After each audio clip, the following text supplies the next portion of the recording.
She stood alone while everyone whispered. The waltz swelled through the candle-lit ballroom, a swirl of silk and diamonds, but Aloan Ashworth, Duchess of Ashworth, might as well have been a pillar of marble.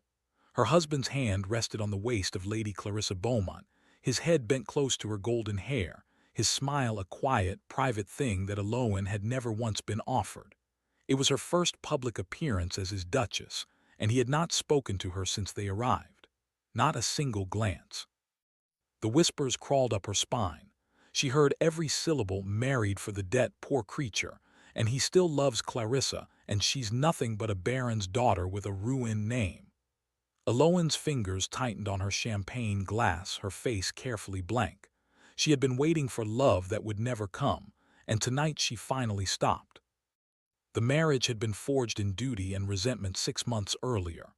Aloan's father, a disgraced baron, had owed the late Duke of Ashworth an unpayable sum, a debt born of a financial scandal that had blackened the Trevelyan name. The late Duke's will had been mercilessly specific. The debt would be wiped clean only if his heir, Alexander Ashworth, now the Duke, married the Trevelyan daughter. Alexander, cold and dutiful, had obeyed. But from the moment Aloan stepped into Ashworth Hall, he had treated her as an obligation rather than a wife, a stranger in satin. He gave her a title, a cold bedchamber far from his own, and a distance so vast she could feel frost on her skin every time he passed her in the corridor. In those first fragile weeks, Aloan had tried. She wore the colors he once mentioned, liking on another woman's soft blues, and learned his preferences from the housekeeper. She left small bouquets in his study. She waited up at night, a candle burning until the wick drowned in its own wax, hoping he might knock and ask about her day. He never did. Once she had gathered the courage to touch his arm during dinner, a feather-light plea for connection, and he had stiffened as though she had insulted him. After that, the hope inside her began to wither. The ballroom humiliation was the final blow. When the dance ended, Alexander escorted Lady Clarissa back to her circle of admirers, laughing at something she said. He walked straight past Aloan without pausing, as if she were part of the drapery. Aloan set down her champagne, nodded politely to a scowling dowager, and walked out onto the terrace. The night air bit her bare shoulders, but she did not shiver. She felt only a hollow calm. Something inside her had clicked shut. She would no longer be a woman waiting. She would be a duchess in function only, and she would find her own purpose beyond a husband who could not see her. The next morning, Aloan rose at dawn and dressed in a simple woolen gown, far from the finery expected of her rank. She walked to the estate's village before the manor stirred. There, she discovered a world she had been too heartsick to notice before: tenants with weary eyes, a child coughing in a damp cottage, a widow with no firewood. Aloan knelt beside the child, felt her hot forehead, and sent for a physician using her own pin money. The widow, a woman named Mrs. Harrow, wept as the Duchess instructed a servant to bring cordwood. No one at Ashworth Hall had ever done such a thing. Word spread through the village like a gentle flame. Alexander did not notice her absence. He spent his days locked in his study or riding the estate borders with his steward, his thoughts preoccupied with ledgers and the lingering ghost of a love he thought he should have had. Lady Clarissa was the woman he had intended to marry before his father's will trapped him. He respected Clarissa's wit, her polished elegance, and the easy history they shared. He did not think of Aloan as cruel, only as unnecessary, a quiet, gray figure who had been forced upon his life, and who, he assumed, was content enough with jewels and a title. That she might have a heart that bruised like anyone else had never crossed his mind. Days became weeks. Aloan stopped seeking his company entirely. At breakfast, she was already gone to the village. At supper, she excused herself early with polite, distant words. She no longer wore the soft blues he favored. Instead, she chose dove grays and muted greens, colors that made her sea-glass eyes look deeper and more unreachable. She was always calm, always gracious, but her smiles never reached him. They were for the children she helped, the farmer she taught to read, the old gardener whose aching hands she soothed with a salve she had learned to make. In the village, they began to call her the good Duchess. and the name slipped through the manor walls like a melody Alexander could not quite hear. The first sharp splinter in his indifference came on a Sunday morning. He was walking past the east parlor when he heard his younger sister, Lady Charlotte, laughing. "Truly, Alowan, you should have seen the look on Sir William's face when you bandaged his horse. He was utterly smitten." Alexander paused. Sir William Blackwood was a soft-spoken baronet with kind eyes and a reputation for genuine generosity. The idea of him smitten with Alowan caused a strange, unfamiliar twist in Alexander's chest. He stepped closer unseen. Alowan's voice followed, gentle and dismissive. "He is a kind friend, nothing more, and I have no interest in being smitten. My life is quite full now." Her tone held no bitterness, only a quiet certainty that made Alexander feel oddly shut out. He walked away before the conversation ended, but the twist in his chest remained. Days later, Alexander returned early from business in the county and rode through the village square. There, in the golden light of late afternoon, he saw his wife. Alowan stood by the well with Sir William, a basket of herbs on her arm, her head tilted back in laughter. Sir William was handing her a small, wrapped book, his expression openly admiring. The breeze lifted a strand of Alowan's dark hair, and she tucked it behind her ear with unguarded ease. Alexander's hands tightened on the reins. The horse shifted beneath him. He had never seen her laugh like that, not even once. The smile that had never been his was now freely given to another man, and the sight burned behind his ribs like a swallowed coal. He rode away without approaching, but the image clung to him all evening. That night at supper he tried to speak to her. He asked a simple question, "Did you have a pleasant day?" But the words came out stiff, and she only nodded and returned her attention to her plate. The distance he had built was now a wall he could not scale. The emotional undercurrents shifted again when Lady Clarissa made an unannounced visit. She swept into the drawing-room in a cloud of lavender perfume, her gaze sliding over Alowan as if she were a servant. "Alowan, dear, you must forgive my familiarity," she said, not sounding sorry at all. "I was just telling Alexander how difficult it must be to adjust to society when one comes from such humble scandal." Alowan's teacup paused halfway to her lips. The air tightened. Alexander, standing by the fireplace, looked momentarily uncomfortable, but before he could form a response, Alowan set her cup down with soft precision and smiled.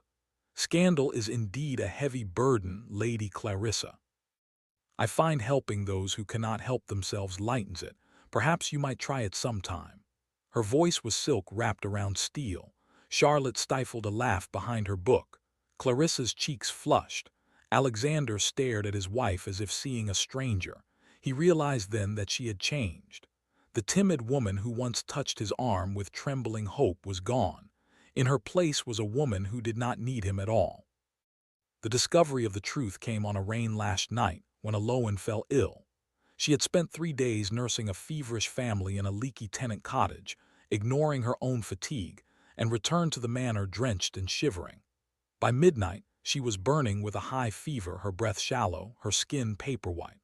The household erupted into panic. Charlotte sent for the physician, but it was Alexander who stormed into Alowan's bedchamber, his face carved from ice and fear. "Why did no one tell me she was out in this weather?" he demanded, his voice cracking.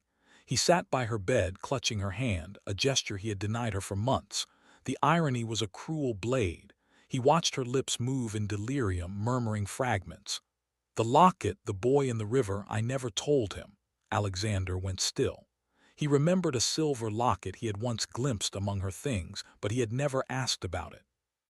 Now, driven by a desperate need to understand, he searched her jewelry box. Inside, wrapped in a faded handkerchief, was a tiny silver locket engraved with an ash tree, his family crest. His hands began to shake. He opened it. Inside was a pressed wildflower, long dried, and a scrap of child's writing. "For the girl who saved me, I will find you." The memory crashed into him like a wave.